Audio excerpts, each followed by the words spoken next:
Here's how to build this simple raid experience farm in Minecraft Bedrock. There we give you tons of OP items, including totems, emeralds, and also enchanted books. By the way, this farm will give you a good amount of experience as well. Now first of all, let's talk biomes. I always recommend building this farm above an ocean because it makes sure that you don't have any other potential spawn spots for the raid mobs to accidentally spawn on. But surely you could build this above land as well, but there I'd recommend going to the highest point in your area. That means you should not have any high mountains in a 100 block radius. When you choose to build above an ocean, you will need to place some blocks at the surface of the water to start building the farm. Then once you found a good spot either above an ocean or above land, then what you want to do is to stack up a stack of scaffoldings. So here we are at Y63, that means we have to go all the way to Y127. Now by the way, if you don't want to use scaffoldings, you can also change them for regular blocks and ladders at the side of it, but I recommend doing it with scaffoldings as they are much easier to build with. Here we are at the desired height. And now the next thing to do is to build 2 blocks into this direction and 2 more into the other direction. Then you want to go 5 blocks, so 5 into this direction, and then fill in the entire platform. You have to build this entire platform, as I did, out of leaves because these are the only blocks where no raid mobs will spawn on top. You can't use slabs or glass or anything else because their raid mobs will spawn eventually, and we make sure that this is not the case. Then the next thing to do is to break these 2 blocks right here and replace them with a double chest. You also want to break the 4 blocks behind and replace them with hoppers, and all of these hoppers should be funneling into the chest in front of them. Now grab 4 mud blocks and place 1 mud block on top of each of these hoppers. Why you do this is very simple. Mud blocks aren't full blocks, so if you have any items on top of them, then they will go through the block into the hopper, and we don't need a hopper minecart to collect our items. Then you simply want to build a ring that goes all the way around our 4 mud blocks. Also on top of the chest, we will remove these blocks later, but it is much easier to build the Trident killer on top of here if we have all these blocks set up. And in order to build this Trident killer, you will need all these items right here. And what you want to do first is to place a piston in this position. Then you want to turn around, place a piston, and do this every other block, so looking like this should be a windmill shape. And then in between you want to place observers, so in all these positions right here, and with the arrow pointing towards the piston next to it. Then you want to place redstone torches in all the corners at the side of the pistons. And now we have created a redstone clock, which you can turn off by placing a lever right here and flicking it once. As you can see, this will stop the entire system. Finally, you want to throw a trident at the side of this piston right here, and our trident killer is set up. Then you want to grab some more solid blocks, and what you want to do is to place a ring on top of the trident killer. You can go all the way around the entire trident killer, and then you want to place 5 more layers on top of that ring, giving you a total height of 7 blocks, including the Trident killer. As you can see, I did this. By the way, if you want to, you can leave out all the corner blocks. You don't need them for the thing, so you can spare some blocks if you want to. Now, what you also want to do is to place 2 blocks in these 2 positions right here, so right in front of the Trident killer. This will allow us to go 1 block up and easily collect the experience. You also want to break these 2 blocks and replace them with slabs, that way experience orbs can easily fit through. Also, we want to have an access to our chest, and you do this by removing these 4 blocks right here. As you can see, we can now open the chest but still go on top of the entire thing and collect the experience. Then what you want to do as the next step is to go up. Of course, you can leave out these blocks right here and in this corner as well if you want to. But we will need the corner blocks at the top level right here. Now that we have this square set up, you want to go to one of the 4 sides, just pick one of them, and then extend out by 7 blocks. So 5, 6, and 7. Now that we did this, you also want to do this on this side as well. So 3, 4, 5, 6, 7.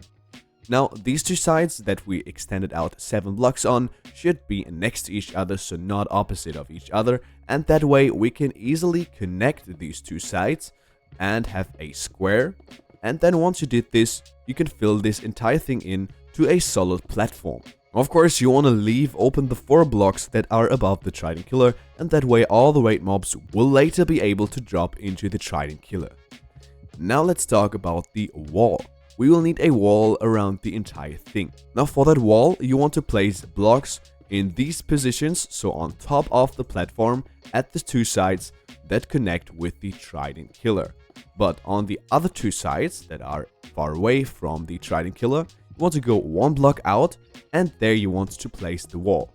Here as well, you want to go 1 block out and place the wall, so 1 block diagonally from the platform.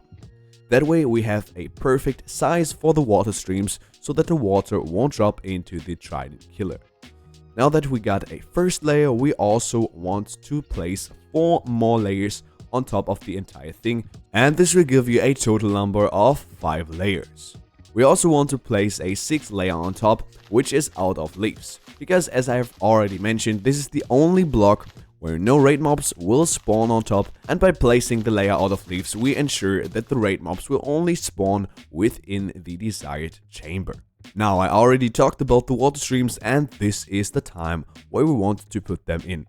In order to do this, you want to go to the opposite corner away from the Trident Killer, and there you want to place a triangle out of solid blocks, 6 blocks in total, and it should look like this. Then you can go ahead and just create an infinite source of water, so like this. And then you can grab all this water to fill in the water streams. You want to place 1 water source on top of the triangle in this position. And then simply fill in this line right here and also this line right there with water, and this will give you the perfect water stream. You want to go ahead and remove the infinite source of water and also the blocks around, and then you will see that the water will perfectly flow and stop at the edge of the Trident Killer, will not drop down. Now the last thing to do for our spawning platform part of the farm is to go ahead and place a lava source for all the Revengers to be killed. In order to do this, you want to skip this block right here and place a sign in this position. It should be right at the height of your head. Then you want to place a sign in this position and right here as well. So now we enclose this air block in this position where we can place a lava. As you can see, the lava should not flow out. Then in this position right here, you want to place a solid block. It should be 1 block away from the lava source, and then 1 more leaf block on top of that solid block. And this way, whenever the Revengers are in the lava source and they float up, they won't destroy the leaves. Now let's come to the last part of building this farm, and this is to get a villager into the farm. We want to get this villager right next to the Trident Killer underneath the spawning platform. And there you want to set up some few things, and you want to go 1, 2, 3, 4 blocks away from the spawning platform. There you want to place 2 blocks and place a bed on top. Then remove the 2 blocks underneath the bed and replace them with leaves, and that way we ensure that again no raid mobs will spawn here. Then you want to place 3 blocks right here and take the wall all the way up to the top, and do the same thing at the other side as well. Again, everything should be out of leaves. Then you want to place 2 leaves in these 2 positions as well, and also you want to place a working station at the side of this chamber. You could choose either a fletching table or, for example, a composter would work as well. Now you will actually need to get a villager in this position right here.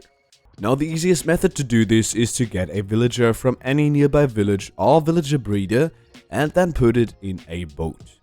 Then use a lead and go up the scaffoldings to pull the villager with the boat all the way to the top of the farm where it belongs. And once you got him in a cell, you simply want to close up the entire thing with some leaf blocks. I also recommend having a torch inside of that cell so that no other mobs will spawn in here. Then break all the blocks you don't need anymore, and we have the entire farm set up. Now, using the farm and survival mode is very easy as well. First of all, you want to flick on this lever to activate the Trident killer, and then you want to drink your ominous bottle to activate the farm. As you can see, we have the effect, and within 30 seconds or so, the raid will start. As you can see, all the raid mobs will drop into our killing chamber and get automatically killed by the Trident killer, and you will actually collect all the experience by just standing in front of that little hole we created right here.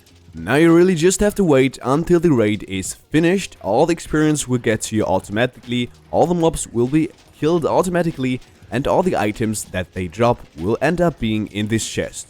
As you can see, it is filled very quickly, so if you want to continue with a second raid, I recommend just extending the entire storage system with some hoppers and double chests below. It is very simple to do this, and you don't have to empty the chests every time. Now, I hope this farm helped you. If it did, please don't forget to subscribe. This would help me very much as well, and I appreciate all your support. And then I hope we see us again in the next video. See ya!